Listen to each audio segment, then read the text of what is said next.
చూశారా? తెలుగుదేశం వాళ్ళు కూడా అడుగుతా ఉన్నా. చెప్పమనండి. నా మీద కొంచెం దాడి చేస్తారా? కానీ ఒకవేళ రివెంజ్ తీసుకోవాలనుకున్నా సత్తెనపల్లిలో మీరు గత 5 సంవత్సరాలు పనిచేశారు, ఎమ్మెల్యేగా ఉన్నారు కాబట్టి ఆ ప్రాంత వాసులు జరగాలి కదా మీ మీద ఇప్పుడు జరగాల్సినట్టే. కానీ ఇక్కడ ఏం జరిగిందంటే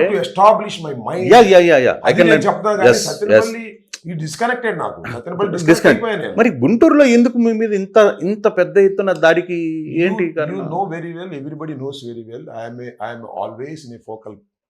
ఓడిపోయినా గెలిచినా మంత్రి అయినా మంత్రి కాకపోయినా నేను చాలా కీలకమైనటువంటి దగ్గరున్నాను పార్టీలో. నేను చాలా ఎక్కువసార్లు నేను పెట్టినన్ని ప్రెస్ మీట్లు ఎవరు పెడతారు? రాజశేఖర రెడ్డి గారు చనిపోయిన దగ్గర నుంచి ఇప్పుడు వరకు మీరు చూస్తే ఏ పార్టీలోనూ లేరు నేను పెట్టాను ప్రెస్ మీట్లు. ఎవ్వరు పెట్టుంటారు. నేను మాట్లాడే ప్రతి మాట లాజికల్గా మాట్లాడటానికి ప్రయత్నం చేస్తా. ఎక్కడ పొరపాటు జరిగితే పొరపాటుని గ్రహిస్తా, ఒప్పుకుంటా. చాలాసార్లు జరిగింది నాకు. పొరపాటును ఒప్పుకునే వ్యక్తిని నేను.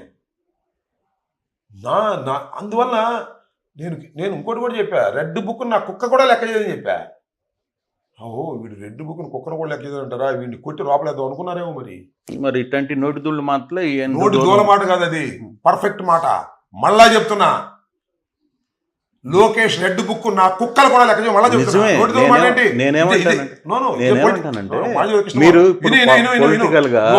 మీరు మాట్లాడుతున్న ఈ మాటలే నేను చెప్పేది. నువ్వు ఒక్క మాట అన్నావు, నోటి దూల మాట. ఇది నోటి దూల మాట కాదు, ఇది పొలిటికల్ డైలాగ్. మళ్ళా చెప్తున్నా, మళ్ళా చెప్పా. కేసులు పెట్టినా, జైల్లో పెట్టినా, ఎన్ని రోజులున్నా ఒక్క అడుగు వెనక్కు వేసే ప్రశ్న లేదు. జగన్మోహన్ రెడ్డి గారి నాయకత్వంలో కూటమి ప్రభుత్వాన్ని ప్రజాస్వామ్య పద్ధతుల్లో కూల్చేంత వరకు ఈ నా పోరాటం ఆగదు. డిసైడ్ అవుతున్నా కాదు,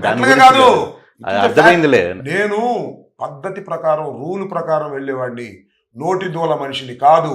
ఎవడన్నా నోటి దూల ఉంటే వాడి కర్మ తప్ప ఇంకొరుడు కాదు. పోలీస్ స్టేషన్లో లాకప్లో నేల మీద పడుకోబెట్టినప్పుడు, పోలీస్ స్టేషన్లో మీ కాళ్ళు పంగ తెలిసినప్పుడు అనిపించిందా ఎందుకురా మనం ఈ మాటలు నెవర్. నిజం చెప్పాలి, నెవర్. అది that is not my character. Judge ముందే చెప్పుకున్నారు కదా వ్యవహారం. జడ్జి గారు కూడా చెప్పారు కదా. చెప్పాము. రూల్ ప్రకారం వాళ్ళు వెళ్ళినప్పుడు ఇమీడియట్లీ స్టేట్మెంట్ రికార్డ్ చేసుకోమని మ్యాజిస్ట్రేట్ గారికి విన్నవించుకున్నాం. వారు స్టేట్మెంట్ రికార్డ్ చేసుకున్నారు. లీగల్గా ఫైట్ చేస్తాను. ఐఎమ్ లాయర్ సార్, 68 సంవత్సరాల వయసు సార్. ఎన్నో అనుభవాలు చూశానండి, ఎన్నో కేసులు చూశానండి. నా మీద జరిగే ప్రతి దౌర్జన్యాన్ని ఖచ్చితంగా లీగల్గా పోరాటం చేస్తా. దానిలో ఏం సందేహం లేదు. నేనేమంటానంటే పొలిటికల్గా ఎన్ని పక్కన పెడదాం సార్. ఒక్క రాంబాబుగా, ఒక పర్సనల్గా ఒక రాంబాబుకు ఒక ఫ్యామిలీ ఉంది, లేదు మిగతా ఫ్యామిలీ తన కుటుంబ సభ్యులు వీళ్ళందరూ ఉన్నారు. ఎప్పుడు ఎక్స్పెక్ట్ చేయరు కదా మనం జైల్లో ఉండాలనో లేకపోతే ఇంకోటి ఉన్నానో. ఎప్పుడు కోరుకోడు, వాస్తవా కాదా? కోరు.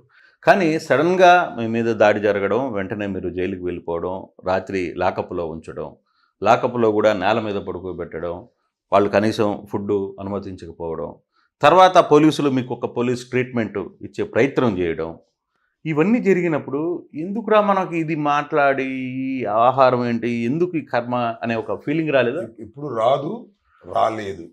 నేను అబద్ధం అసత్యం చెప్పడం లేదు. నేను మాట చెప్పాను రిలీజ్ అయిన తర్వాత. Rajahmundry central prison, Rajahmundry central jail శిక్షా కేంద్రం కాదు. 18 రోజులు నాకు శిక్ష కాదు, అది శిక్షా కేంద్రం కాదు. నాకు పట్టుదలని కసిని పెంచే శిక్షణా కేంద్రం. ఆ 18 రోజులు కూడా నా పట్టుదలను మరింతగా పెంచుకున్నాను. ఈ చంద్రబాబు నాయుడు గారి ప్రభుత్వం మీద, లోకేష్ రెడ్డి బుక్ మీద మరింత పట్టుదలని కసిని పెంచుకోవడానికి ఉపయోగపడినటువంటిదే కానీ అది సెంట్రల్ కారాగారం, అది శిక్ష కాదు అని భావించేటటువంటి వ్యక్తిని నెంబర్ 1. నేను బాధపడింది ఎక్కడ అంటే, సరే కేసులు, జైళ్ళు ఇందాక చెప్పినట్టుగా నేను కోరుకోలే, కానీ ఐ ప్రిపేర్డ్. లాకప్లో పడుకున్నట్టు ప్రిపేర్డ్, ఫుడ్ వాళ్ళు పెట్టిందని ప్రిపేర్డ్.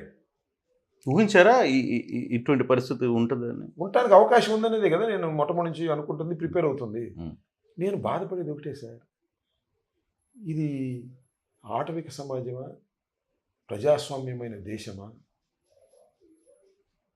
7 గంటల సేపు వికృతంగా కరాళ నృత్యం చేస్తున్నప్పుడు ఈ సమాజం ఏమైపోతుంది? ఇవాళ ఏదో అంబటి రాంబాబు మంచి మాటలు చెబుతున్నాడు. అంబటి రాంబాబు కూడా ఇలాంటి దుర్మార్గాలు చేశారంటే చెప్పానండి.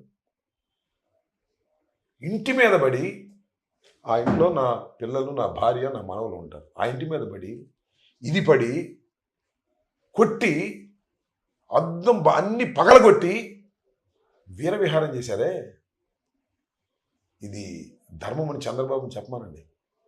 ఇది ధర్మం అని మీరు చెప్పండి. ఇది ధర్మం అని వాళ్ళు వచ్చిన వాళ్ళని చెప్పమానండి. ఇది నన్ను బర్నింగ్, నా గుండెల్లో మండుతున్నటువంటి అంశం. దీనికి ప్రతిఫలం అనుభవించక తప్పదని కూడా చెప్తాను. వాళ్ళు రాసుకోవాలి మీరు. దీని ప్రతిఫలం వాళ్ళు అనుభవించక తప్పదు. నన్ను ఏం చేసినా నాకు ఇష్టమే. ఇంతకన్నా ఇంకేం కావాలి?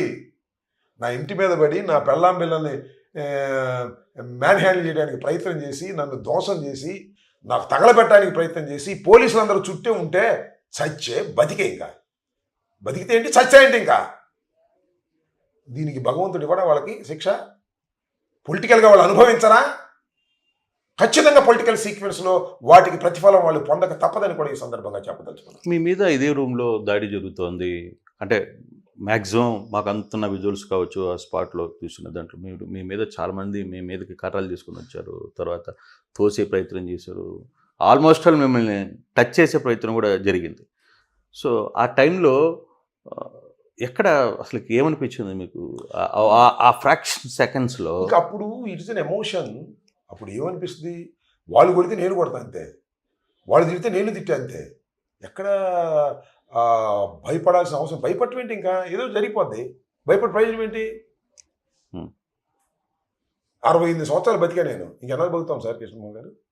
ఇంకో 10 సంవత్సరాలు, 68, 70, 80 బతికితే ఎక్కువ ఆరోగ్యంగా. ఏం చేస్తారు? లోకేష్ గారి ఆర్డర్స్తో చంపేస్తారా? చంద్రబాబు ఆర్డర్స్తో చంపేస్తారా? ఎక్కడ నేను అనేది ఏంటంటే, అన్నిటికీ సిద్ధమయ్యాను సార్. అన్నిటికీ సిద్ధమయ్యే రాజకీయాల్లో ఉండాల్సిన పరిస్థితి వచ్చింది. నేను ఇప్పుడు తప్పు చేయలేదు, బట్ ఏం తప్పు చేస్తే ఒప్పేసుకుంటాం. ఈ దౌర్జన్యాలకి, ఈ హింసలకి, ఈ దాడులకి నేను వ్యతిరేకం. నా మొత్తం లైఫ్లో చూడండి, నేను ఎప్పుడు వ్యతిరేకమే. అలాంటి వ్యక్తి మీద మీరు ఇవాళ దాడి చేశారే, అలాంటి వ్యక్తి యొక్క ప్రాపర్టీని ధ్వంసం చేశారే, అలాంటి వ్యక్తి యొక్క కార్లు ధ్వంసం చేశారే, భార్యా బిడ్డలు వెంటబడ్డారే, ఎక్కడికి పోతారా మీరు? ఎక్కడి దాకా వెళ్తారు? చంద్రబాబు నాయుడు గారు, లోకేష్ గారు మూల్యం చెల్లించరా దీనికి?